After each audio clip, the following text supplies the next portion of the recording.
at that, right on time. Hi everyone.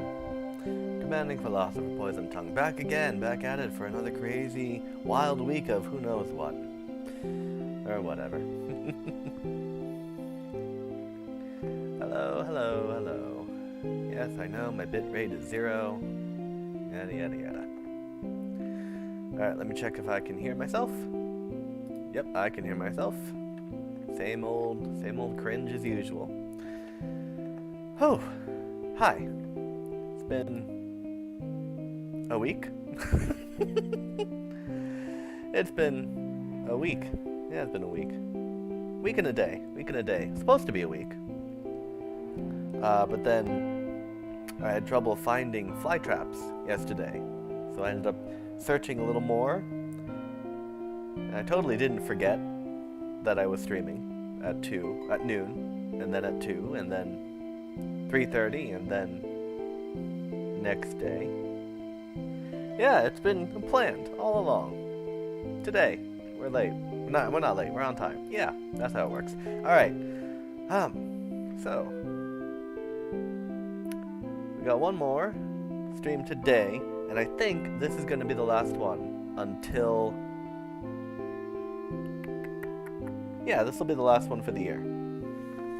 So I'm going to end, I'm going to end with a little more of a personal note when we get to it.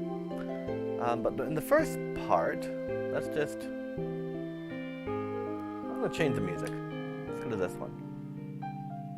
A bit more of a chill, relaxing stream. A little lower the energy a bit. Just calm down a bit. More relaxed. There we go. That's how it works. Get your water. Okie doke. We got this, we got that, we got this, we got that. Perfect.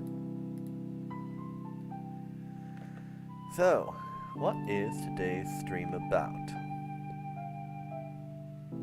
And what do those three things have anything to do with each other? They don't. They really don't. But we're gonna pretend that they do. Because we can improv. We're good. We're creative people like that. We can do that. So, the first of our planned three topics today is fitness. I wanted to talk about fitness because I had it on my list of things to talk about in stream. And I thought, this would be a fun one to get through. So fitness, what do I mean by talking about fitness? Well, I'm talking about, of course, physical fitness, right? Getting in shape, getting stronger, getting a stronger heart, stronger muscles, stronger physique. Absolutely. No. I'm not talking about that kind of fitness. I'm talking about the word fitness, or rather the word fit. And I'm taking it back to its roots, back to its basic meaning. Something that, again, through many other things in time, have been construed through popular usage away from what it actually means, or specifically one particular usage of what it actually means. This is one such example. The word fit means essentially appropriate to a task or suitable to a specific task. So, by that very definition, the word fit depends on the context, depends on the tasks that you are fit for. So if you talk about being physically fit, you are in shape. But the sentence can't end there. You have to say you're fit for what? You're in shape for what? You're,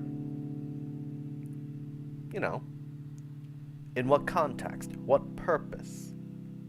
Fit requires a purpose for the true basic definition. And I came across the story about two people discussing this, and I forget how many, if it was something like from the 80s or something like that, where these people were talking about the fitness of of people in like a committee, and they were kind of making fun of them because I think most people there were on the larger side, and it was a bit of like a dry humor, and they were talking about how like they didn't how'd it go? They were discussing, of course, politics, some sort of politics, and there's these two guys bantering back and forth after the meeting was over, and they were kind of talking about like their opposition and the people there, and it was like, oh well, basically it doesn't matter what side you're on, whether you're on left or right, one or the other, you just end up going in circles after circles after circles, and nothing gets done. And they just kind of sit on their lazy butts all day in those chairs, talking in circles, and then it started getting, I think they started doing a little quip. So it was like a little side quip of, you know, the least they can do in their free time instead of like taking our money would be like getting fit. It was kind of an insult mixed with a fat joke, you know. He was frustrated, I'm sure. Politics can frustrate anyone. And his partner, the conversation partner,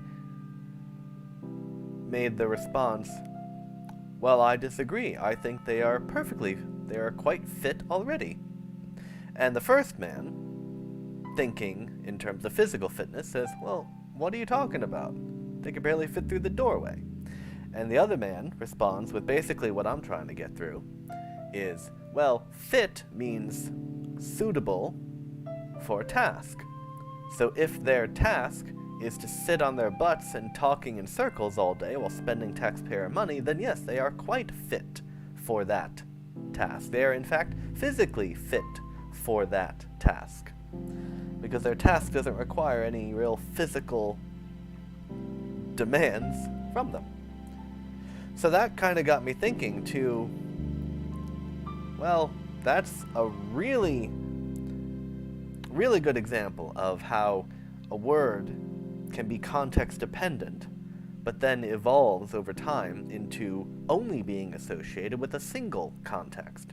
In this case, physical fitness for strength, flexibility, cardio, endurance. If you say you're fit, it's implied it's for strong physical activity. But you can be fit for, let's say, let's say you work as a taste tester, and you are extremely thin. Well, actually, no, that wouldn't work.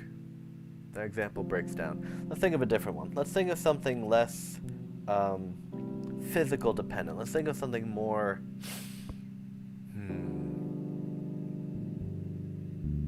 Oh, okay, perfect example. Perfect example. I forget what movie it was, but on the autism spectrum, I believe on the autism spectrum, there's something called a savant. And a savant,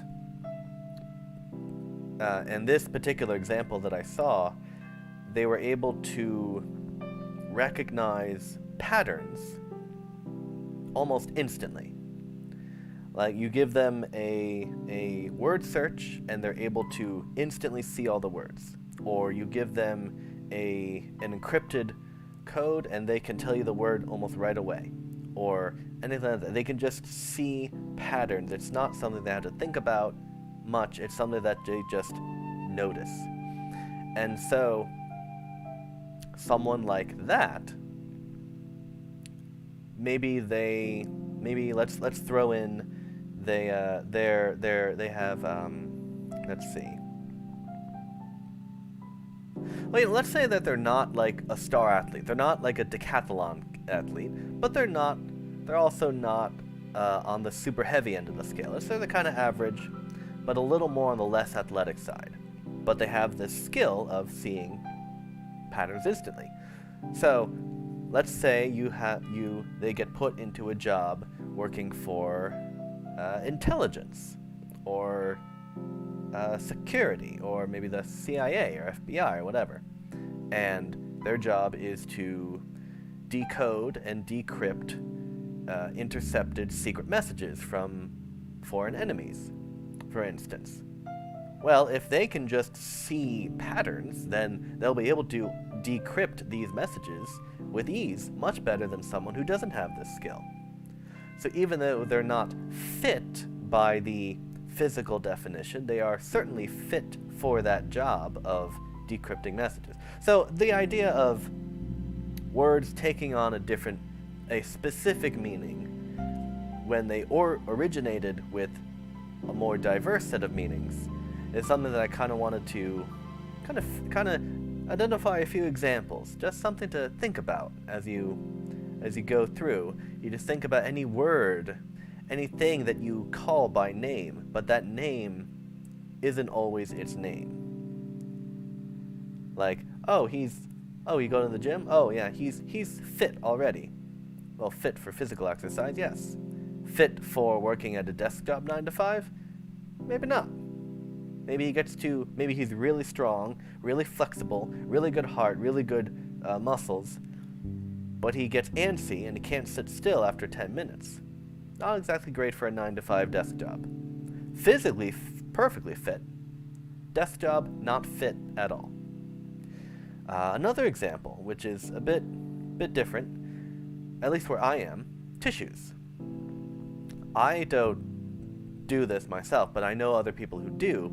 I call them tissues. Other people I know call them Kleenex. Now, Kleenex is a specific brand of tissues, but it's evolved for some people to be the new name of tissues. And they don't think of it as a tissue, they think of it as a Kleenex. Same thing with bags. This one I do. You could do a plastic zipping bag. I call them all Ziplocs. Whether they are Ziploc brand or not, I call them Ziplocs. Or, let's see what else. You can do... Let's try to think of another example, kind of off the cuff. I'm just kind of looking around my place, trying to see if there's anything that I just call by a certain name, but it's not really its name. Kleenex and Fit are really the two that I had come to mind. Oh, right. Oh, I talked about this earlier.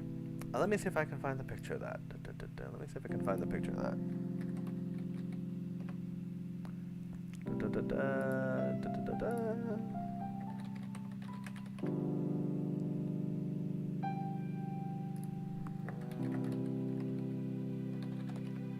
Let's go you. I wonder if they took it down. Oh, no, they didn't.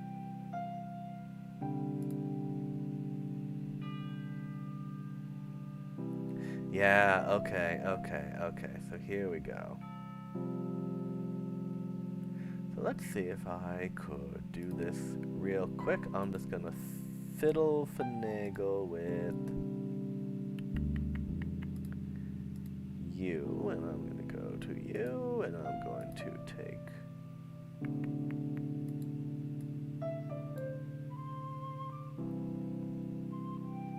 like that.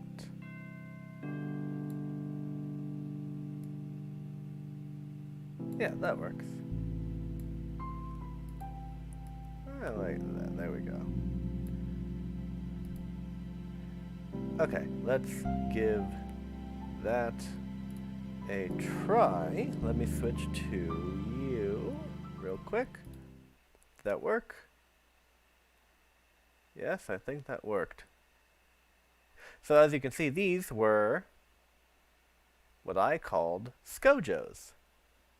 Because when I got them, they were the signature drumstick of Scott Johnson.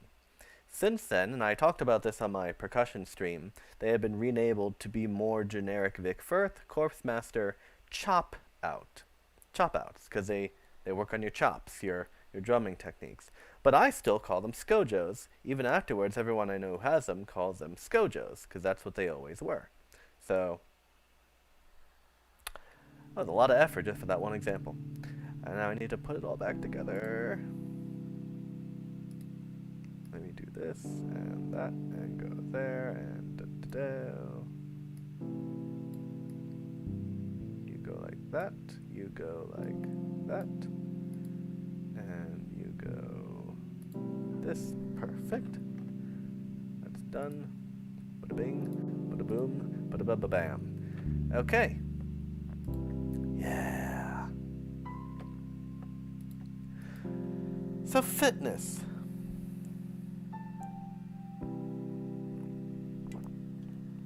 So we just talked about exercise, tissues, and drumsticks all in the same 15 minutes. All on the same topic. We are the masters of segues here, guys. We are so good at it. Everything just suddenly makes sense. That was a short topic. That was a short one.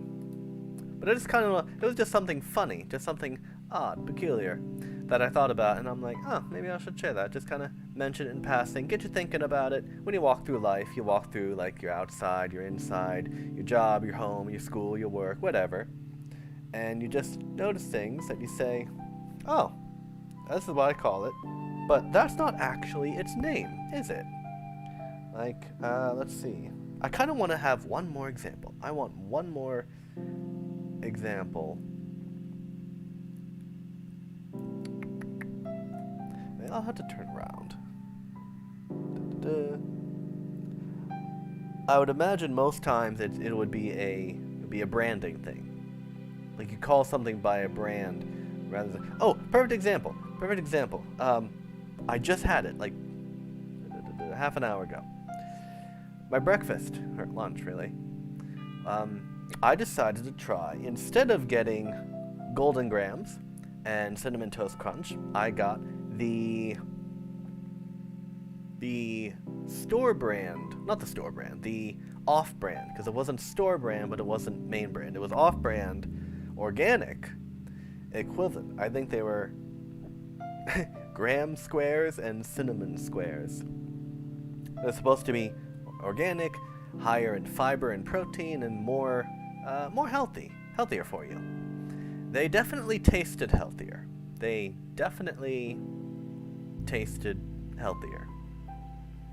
I'm not explicitly saying that they tasted worse, but I can say positively that they did not taste as sugary.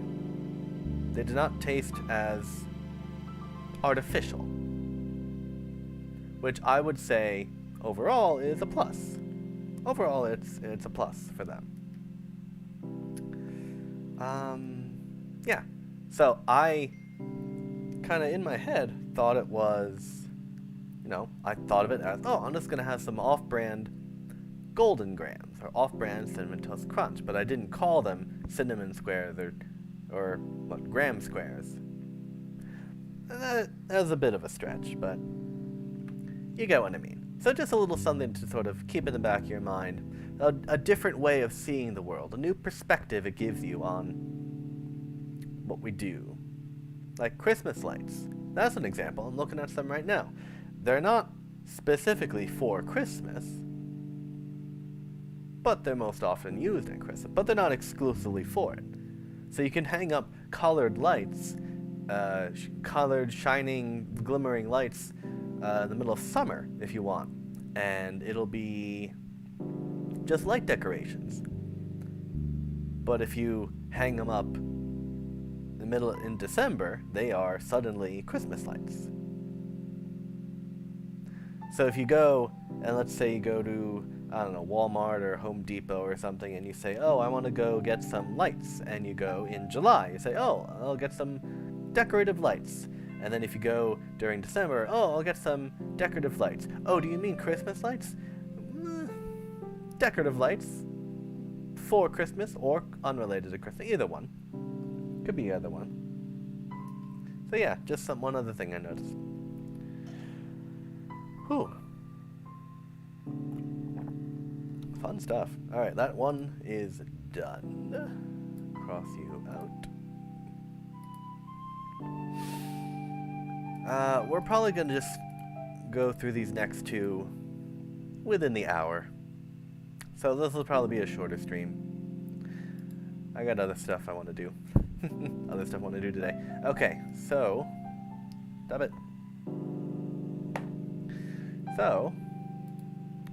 Next one is... second chances. Okay. So we just had a bit of a casual, kind of energetic, happy discussion about fitness. So now, we're going to take a little turn towards a bit more of a serious topic, and I need to readjust something. So hang on just a minute.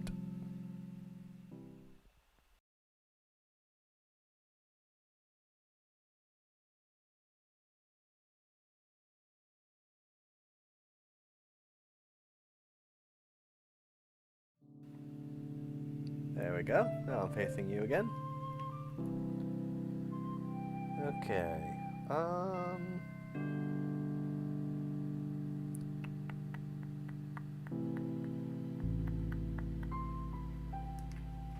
Okay.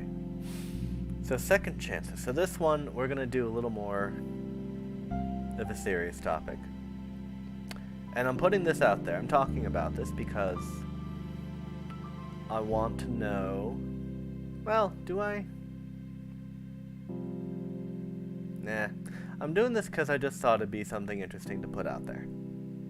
No other rhyme or reason other than just, hey, here's an opinion. It's out there. If you want it, you might see things in a new light, get a new perspective. Just something else to add as you build your own worldview. You build your own view of people and the world and everyone in it.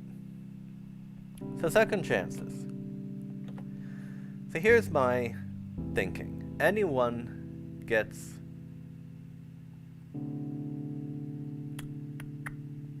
I'll say it now. I'll say the caveat now. The caveat is there are always exceptions to everything. So for the most part will be the context of the entire rest of the conversation. It's all for the most part. So for the most part, everyone gets a first chance. And, you know, that's how they make a first impression.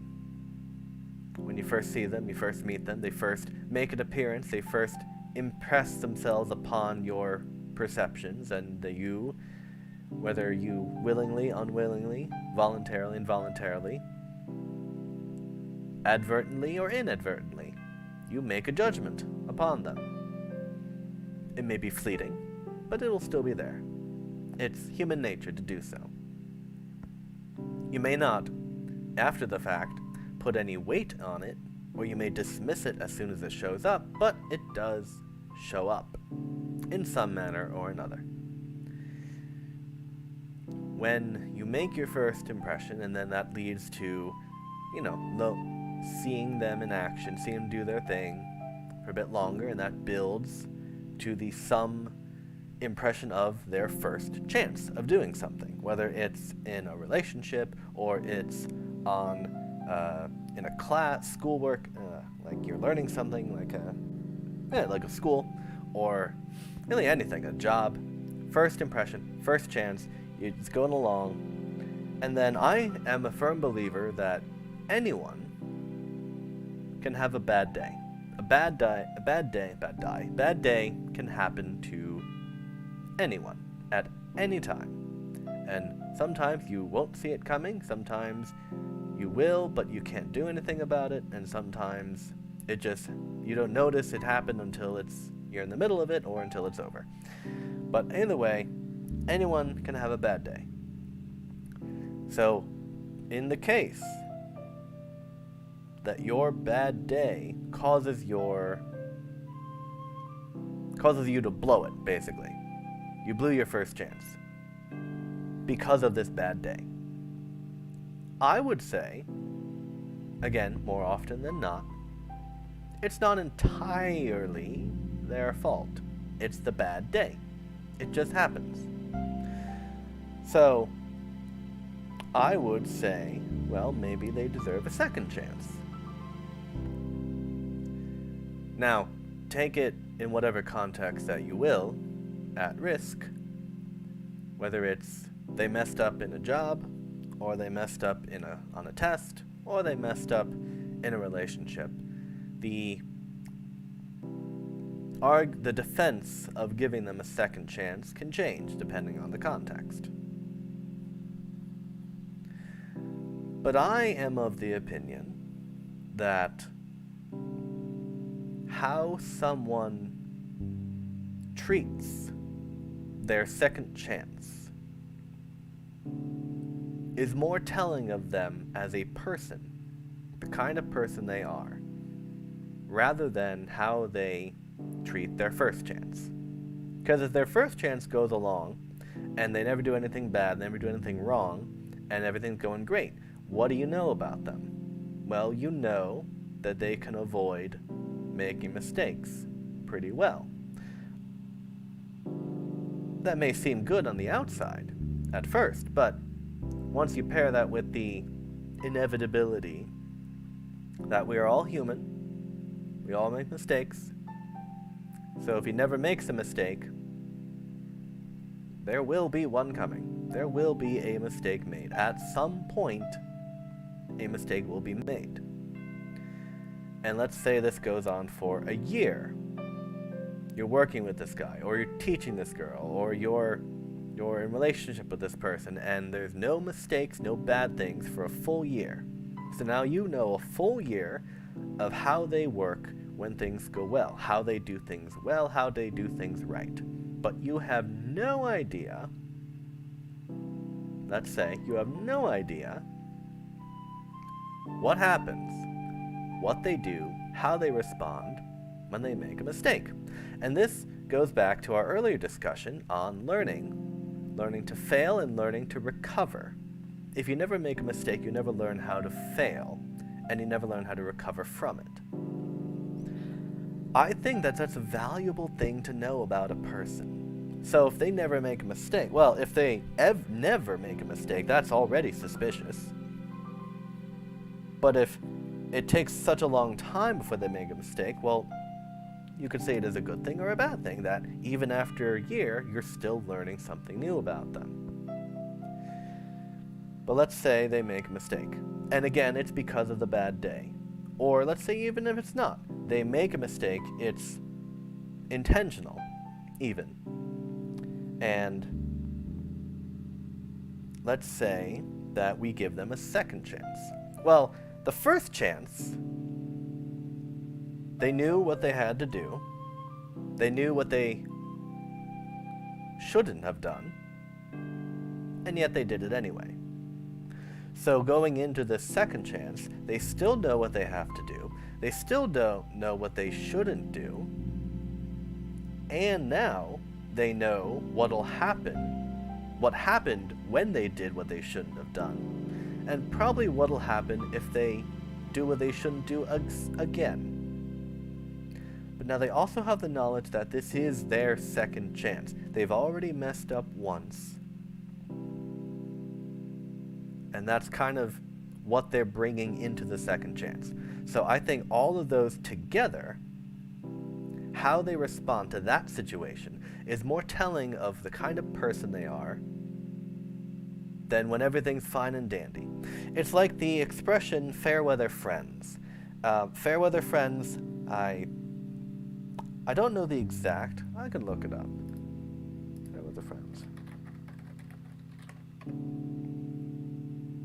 Yeah, okay, that's what I thought. So it's pretty self-explanatory. So fair weather friends is your friends when the weather is good.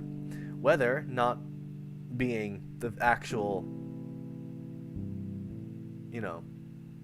cloudy, sunny, the actual physical weather, but when things are going well, you are friends.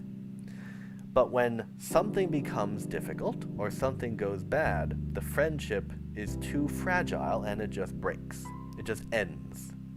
Because it's a friendship conditioned upon things going well. And when things go poorly, friendship is not strong enough. Some people might argue it's not a real friendship, but that's why they call it fair weather friends, not bad weather friends, or true friends. Now, if there's two people who are fair weather friends and they only ever see fair weather, for the whole lives. Is that a true friendship? It was never tested against bad weather, but there never came an opportunity to be tested. So does that still disqualify that friendship as being real and true? Yeah, that's a discussion for another time. But let's say they're fair weather friends. We're going to go back. We ran off on that tangent. Let's say that they're a person and they make a mistake and now they're getting their second chance. So if they make the same mistake again, not only do you know that they can make a mistake, not only do you know that they did something they shouldn't have done, but now you also know that they didn't learn from their first mistake. And I think their inability to learn from a mistake is something that you only see after they've made a mistake, which means after they've already blown their first chance. If you give up on them after a first chance, you never get a chance yourself to see whether they're a kind of person who's able to learn from mistakes or not. And I think, personally, that's a very valuable thing to know about a person. Can they learn and grow from their mistakes? You have to have a mistake to learn from in order to see that. If you never give them a second chance, you're never going to see that. You're never going to know that about them. For some people, that's okay. It's not worth the energy, the effort, and they'll just walk away, find someone else. Maybe they are a fair weather friend. Maybe not. Who knows? But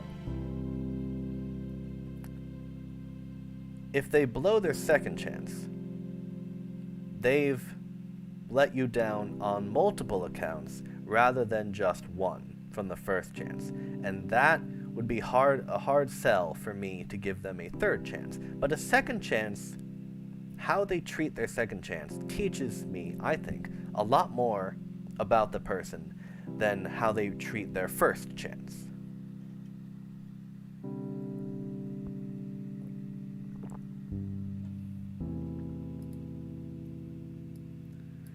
That's my stance. That's where I stand on that kind of topic.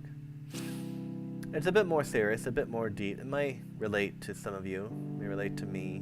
Not really sure, I haven't thought about it that much. But yeah, I'm all for second chance. Again, caveat, in most cases, for the most part, that's the phrase I use. For the most part, that's where I stand. I can't name any instances off the top of my head right now where I wouldn't give them a second chance.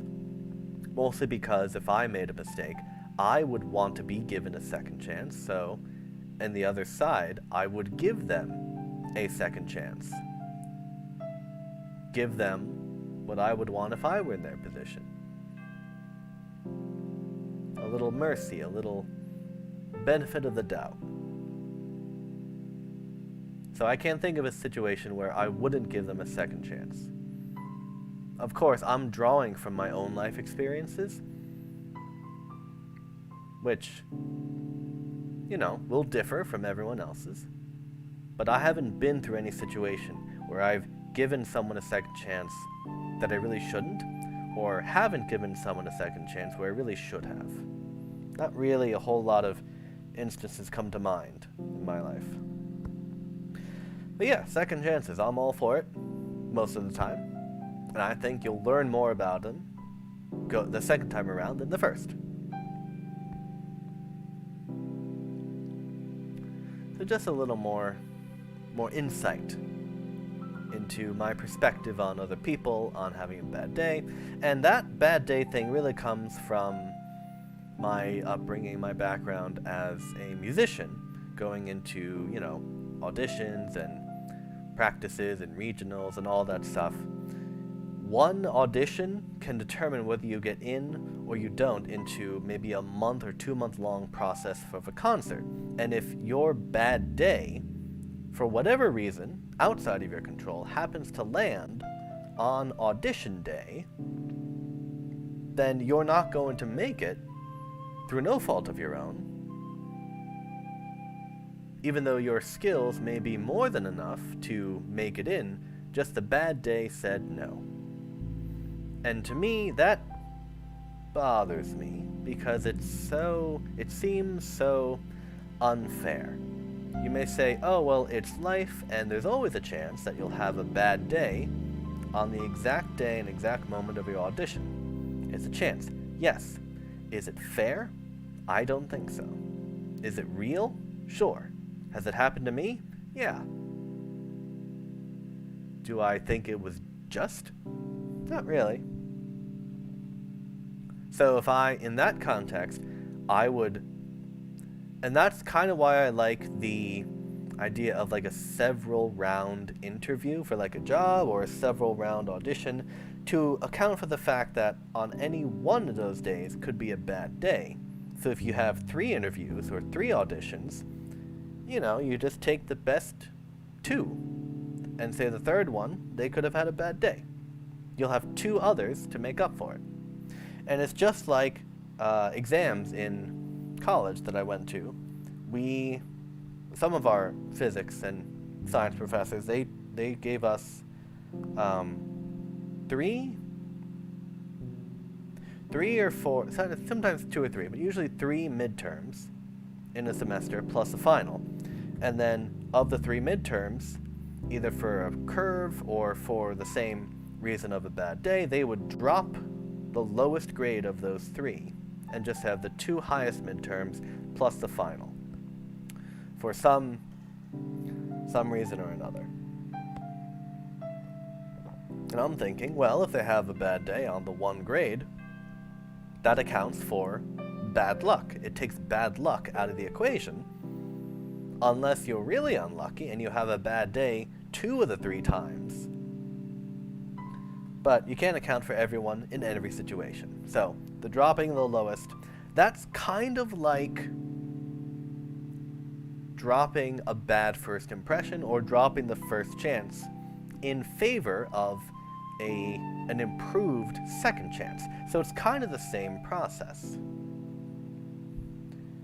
You do multiple tries, and you kind of see how they evolve, how they change, how they grow. And if a bad day strikes any of them down, well, you can take that into account however you wish. So just another little perspective seed of thought right there. And that's all I have to say about that. I'm crossing that out. And finally, yeah, we're going to get done by like 22 minutes, 21 minutes. Yeah, we'll be done by then. Be a shorter stream, just an hour. Okay. So, last, not least, I called it, I called it the best mantra. A bit deceiving, because I'm not saying it is the best mantra. I'm saying it's a mantra about the best. So it's the best mantra. Rather than the best mantra, it's the best mantra. This makes me think of Spy from TF2 saying, the best. I love TF2 so much. Okay. So what is this mantra that has to do with the best? Well, I've talked about it before. You could probably say it along with me. The best can do the most with the least. And that's something that I really like. And it's something that I think is encouraging to those who don't have the most, but you have the least. It means you can still do something worthwhile, even if you don't have the most. If you don't have the most money, you don't have the most resources, you don't have the most skills, the most tools, you have minimal amount of all of that, or any of that, you can still do something worthwhile. A lot of this is kind of saying, well, I don't have a whole lot. I have 1 laptop, 1 monitor, I have a whole bunch of free stuff I got off the internet, Blender and OBS and Inkscape and all that stuff. And yet, Oh, and Unity, and yet I'm able to build a model, build a background, make some music, animate in the back, have several different backgrounds, all this stuff. We were able to do this one together, and it didn't cost any money. It didn't have years and years of training or resources or animators or anything like that. It's just one guy, one person doing all this, just imagination. Now, I'm not saying that I am the best. Not saying that. But the idea that you don't need a lot to do a lot, you can do a lot from having a little. That's kind of what it goes for. A couple examples that really show, or really have shown, or could show about this. I got 3 for you. And they're not going to surprise you. They're kind of things that I've talked about before. The first one should be no surprise at all. Chefs. Cooking. The best can do the most with the least. Give someone just a handful of basic ingredients, and they'll be able to make something incredible with it. Gordon Ramsay does this all the time. The people on Chopped do this all the time. Not the hugest fan of Chopped. Personally, I like Beat Bobby Flay better. And Guy's Grocery Games, because there's always a twist on the ingredients. But that's the perfect example.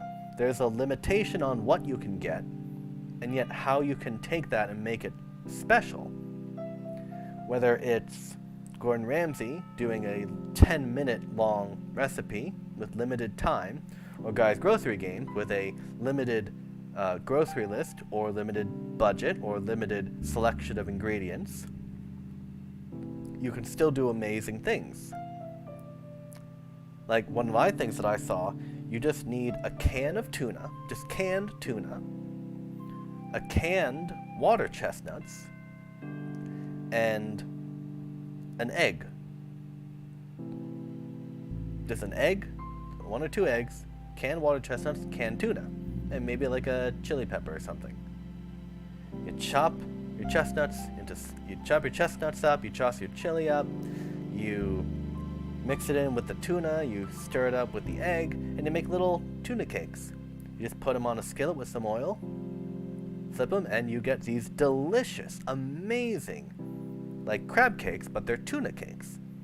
You get the sear of the tuna from the oil in the pan. You get the crunch of the water chestnuts. You get the heat of the chili, and they all stick together because of the egg.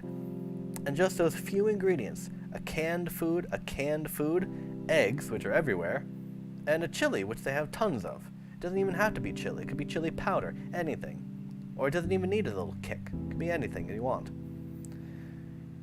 You just make something so delicious from something so simple. And chefs do this all the time. The second example is a little more visual, a little more understandable, and that's artists. You can literally just count out the number of colors that you can give someone, and what they can do with that limited number of colors can still create wonderful artwork. My favorite example, which I saw on an interview, and I tried, but I couldn't find the source, was an interview right when Sonic the Hedgehog 1, the Sega Genesis game, came out. Maybe not Sega Genesis, but the first game was released, the very first one, and it was an interview with one of the artistic creators of the game, and everyone was in the hype about it because it was basically there to counter Mario, which had also just come out. And one of the lines that they said, the interviewer asked the question, well, the Mario game has like over 1,000 or over 2,000 different colors, and the Sonic game only has like 450 colors. So how could you say that Sonic is more colorful than Mario if Mario has maybe 2, 3, 4 times as many colors as Sonic? And then the interviewee, the director, didn't say a word. He just pointed his finger and said, "Follow me." They walked over to a screen that was playing the game, and it was the first level, Green Hill Zone, classic. He pointed to it and said, "How colorful does that?" And just the screen zooms in on just the vibrant blue against the green and the gold and the brown and the yellow and the everything. It just looks so bright because they got the contrast and they got the balance. So sure, Mario may have more quantity of colors, but with a more limited quantity of color, Sonic was able to do more visual impact with it and make something more beautifully, more aesthetically pleasing. As you can tell, I'm not a huge Mario fan, I'm a big Sonic fan, but they were able to do more with less. My personal opinion, they did the most with the least. You could have taken away more colors, but they could still do more. Like my background, my stars, I have, for the most part, 7 colors. And yet I have so many stars animated in this background right here. Like here's white and green going right across. Just by pairing them together in certain ways, building the stars, there's white and purple, kind of going back, white and violet. So just going across, back and forth. You have so many stars, so many colors, and yet there's only 7. Only 7 colors to work with. And then you got white, you got yellow, you got green, you got brown, you got cyan, you got all these other colors in the back. It's just, you don't need a lot to do something cool, something worthwhile, something impressive for you, something that you can be proud of. You don't need a whole lot. And the better you are, the more you can do with the less you have. And so that's what I strive, when I think about it, what I strive to do. I strive to show that with so little, you can still do so much. And that's an encouraging thought. That encourages me. Because when I say, oh, I don't have a lot of time, or I don't have a lot of money to spend on this project, or I don't have a lot of resources, or I don't have a lot of people to help with contacts, or help with projects, or all this other stuff. I don't have prestige, I don't have the following, I don't have any numbers, metrics like that. I'm like, you know what? So what? That's not gonna stop me. I'm gonna do what I can with what I have. And if I can do something that's good, it means that I can do a lot with a little. I've made the most of the least that I was given. That's pretty dang good. And so that's what I hope to one day be able to see. That's one thing that I want to be able to see. That would make me so incredibly inspired and happy and make this whole thing worthwhile. If I were to see one day, just browsing the internet or even sent to me, something that someone did, even if it's rudimentary, even if it's basic, beginner, they did something, especially something that they've never tried before. They've done something creatively that they've never done just because I inspired them to try. Or, even if something they have done before, they did something, only giving themselves a little, and yet they were able to make a lot out of it because of this idea. And that would be so inspiring, because that would be basically an example of, hey, I'm not the only one who does this. I'm not the only one who can do so much with so little. You can too. That's the idea. You can do this too. All you have to do is try. Have a little? Start with a little. You have a little, make a little. And have a little, make a little more. Have a little, make a little more. Every time you make, you get better at making. So that is why I say, whether the break goes on 2021 comes to a close. 2022 opens up new possibilities. So I say, the more you make, the better of a maker you become. Give yourself a little, make something. Show me. Show others. Make more. But have fun with it. Don't do it if it's a chore. Do it because it's fun. You enjoy it. So on that note, I'll be all of a very safe, very heartwarming, very nourishing time at the end of the year. And as best you can. Until I see you all next year, keep on making.